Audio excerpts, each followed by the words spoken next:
Hey guys, मैं आपको science के सबसे फैसिनेटिंग आइडियाज में से एक, डार्विन की थ्योरी ऑफ नेचुरल सिलेक्शन को सुपर सिंपल और रिलेटेबल तरीके से समझाने वाला हूं। तो एक पल के लिए सोचिए कि नेचर खुद एक टैलेंट शो में जज की तरह है। हर लिविंग थिंग, सबसे छोटे बैक्टीरिया से लेकर सबसे लंबे जिराफ तक, इस स्टेज पर है जो दिखा रहे हैं कि उनमें क्या है। अब पहली बड़ी बात जो आपको जाननी जरूरी है वो है वेरिएशन। लिविंग थिंग्स के हर ग्रुप में डिफरेंसेस होते हैं। अपने दोस्तों को देखिए, कुछ लंबे हैं, कुछ छोटे, कुछ तेज हैं, कुछ धीमे। ये डिफरेंसेस या वेरिएशंस ज्यादातर जीन्स की वजह से होते हैं जो पेरेंट्स अपने बच्चों को देते हैं। प्लांट्स, एनिमल्स और यहां तक कि छोटे कीड़े मकोड़ों के लिए भी यह सेम है। अब आता है ओवर प्रोडक्शन। नेचर में हर कोई ज्यादा से ज्यादा बच्चे पैदा करने की कोशिश करता है।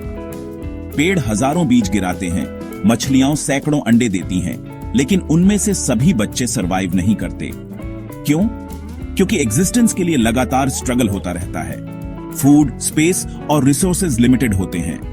तो ये सभी लिविंग थिंग्स बेसिकली एक बड़ी कंपटीशन में हैं। किसे खाने को मिलेगा, किसे रहने की जगह मिलेगी, कौन बच्चे पैदा करने के लिए काफी समय तक सरवाइव करेगा। डार्विन का सर्वाइवल ऑफ द फिटेस्ट से यही मतलब था। लेकिन फिटेस्ट का मतलब हमेशा सबसे स्ट्रांग या सबसे तेज नहीं होता। इसका मतलब बस इतना है कि जो उस एनवायरनमेंट के लिए सबसे बेस्ट सूटेबल हो। जैसे अगर अचानक बहुत ठंड हो जाती है तो मोटी फर वाले एनिमल्स के सरवाइव करने के चांसेस ज्यादा होंगे। अब यह है cool part, survival of the fittest leads to descent with modification. जो सरवाइव करते हैं वे अपने विनिंग ट्रेट्स जैसे मोटी फर, मजबूत चोंच या कैमोफ्लेज अपने बच्चों को देते हैं। कई जनरेशंस के बाद ये यूजफुल ट्रेट्स कॉमन हो जाते हैं और बेसिकली ऐसे ही इवोल्यूशन होता है। मैं आपको डार्विन के सबसे फेमस एग्जांपल्स में से एक के बारे में बताता हूं, गैलापागोस आइलैंड से उनकी फिंचेस। डार्विन ने देखा कि पक्षियों की चोंच अलग अलग शेप की थी। यह इस बात पर डिपेंड करता था कि वे किस आइलैंड पर रहते थे। हार्ड सीड्स वाले आइलैंड्स पर फिंचेस की चोंच मोटी और मजबूत होती थी ताकि वे उन्हें तोड़ सके। जिन आइलैंड्स पर इंसेक्ट्स मैन फूड थे, वहां पक्षियों की चोंच पतली और नुकीली होती थी जो कीड़े पकड़ने के लिए परफेक्ट थी। यह ऐसा है जैसे नेचर हर पक्षी को उसके आइलैंड के मेन्यू के लिए कस्टमाइज कर रही थी। और यही है natural selection in a nutshell.